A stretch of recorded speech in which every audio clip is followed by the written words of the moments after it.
And in February, the UFC is going to Australia. Well, we saw Alex Pereira hitting the bag saying, Sydney, I will see you soon. And to the general person, right? Anyone involved or anyone around mixed martial arts, you would think that he would be fighting against Magomed Ankalaev, who many thought would be a nightmare of a matchup for him.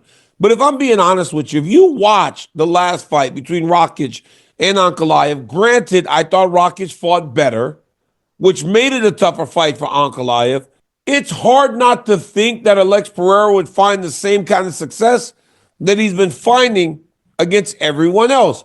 The general idea was that if he fought Ankalaev, Ankalaev would just try to take him down and hold him down. Ankalaev promises to knock him out.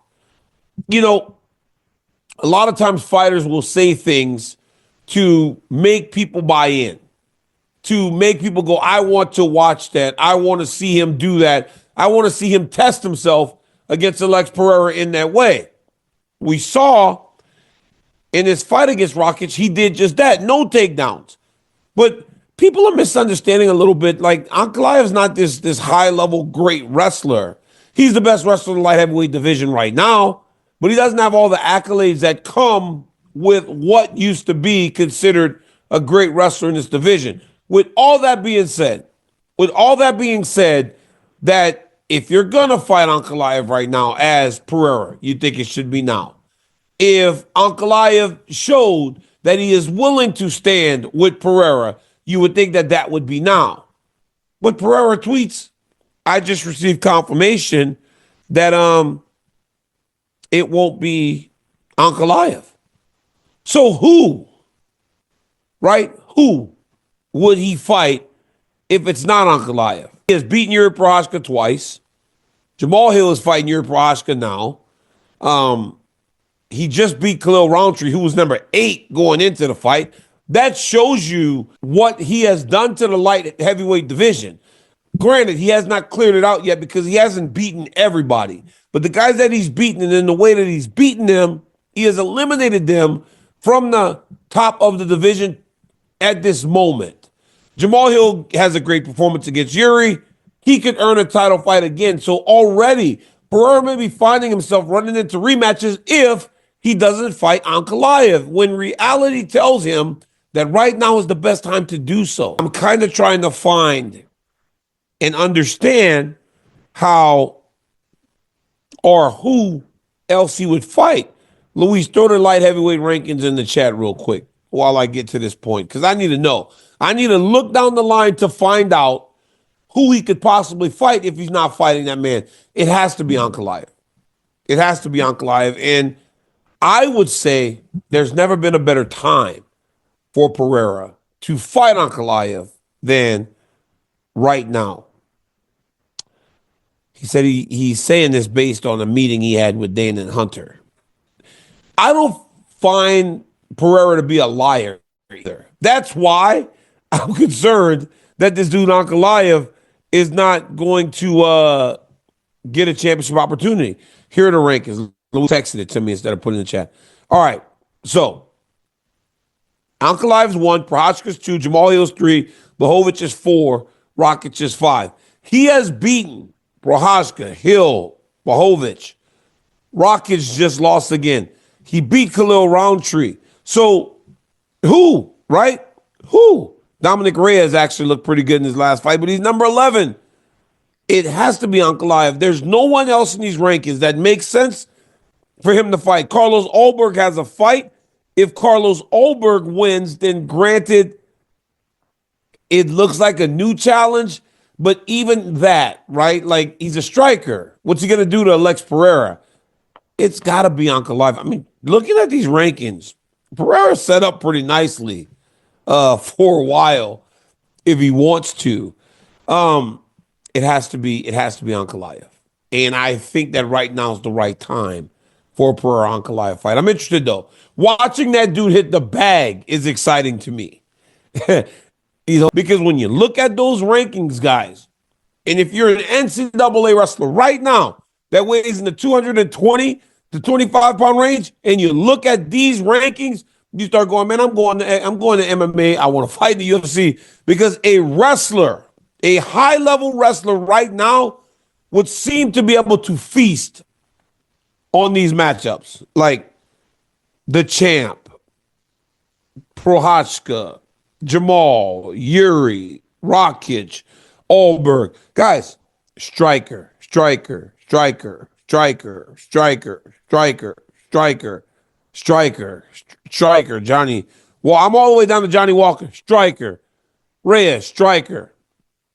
I mean, Minifield, striker, Smith, striker, Goosekov, striker. Yeah. If you're a wrestler in the 225-pound range, you should be ready to come and fight in this division right now because a great wrestler would seem to have the ability to really eat at 205 right now. Bom, como vocês puderam ver, o Daniel Cormier, ex-lutador e ex-duplo campeão do UFC, sem dúvida nenhuma, um dos maiores de todos os tempos, atual comentarista oficial do Ultimate, falou aí sobre as possibilidades do futuro do Alex Poatan, atual campeão meio pesado do UFC. E ele tá confuso, assim como eu, acredito que assim como você que está aí do outro lado me assistindo, sobre esses enigmas que o Poatan vem soltando nas redes sociais. Primeiro ele soltou não será o Ankalaev. Depois ele solta um vídeo batendo no saco de pancada, ou seja, treinando, e em seguida fala que vai ver o pessoal em breve da Austrália, que está com muita saudade aí daquele país. E aí muita gente, assim como eu, interpretou, bom, ele vai lutar no UFC 312 na Austrália, porque até então o evento principal é Sean Strickland e Dricus du Plessis. Ninguém quer ver essa luta. Eu, por exemplo, não tenho ansiedade nenhuma. Eu gosto de MMA, eu vou ver, porque eu curto. Mas o grosso do público, ninguém tá ligando para esse evento aí, cara. Então falta uma cereja no bolo. Será que essa cereja no bolo é Alex Poatan lutando? Mas e aí, seria contra quem? Eu também estou confuso, assim como o Cormier. Acredito que você aí também tá. Ou não, você tem alguma outra visão disso tudo?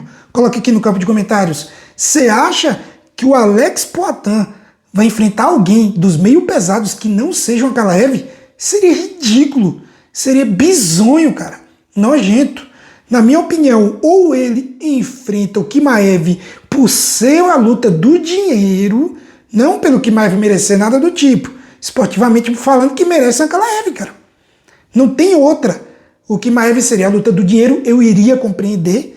O Poatan tá certo de querer fazer o máximo de dinheiro possível. Já tem 37 anos de idade, daqui a pouco 38. A carreira vai começar a descer de nível, não tem pra onde correr. Ninguém vence o tempo. O tempo é imbatível, cara.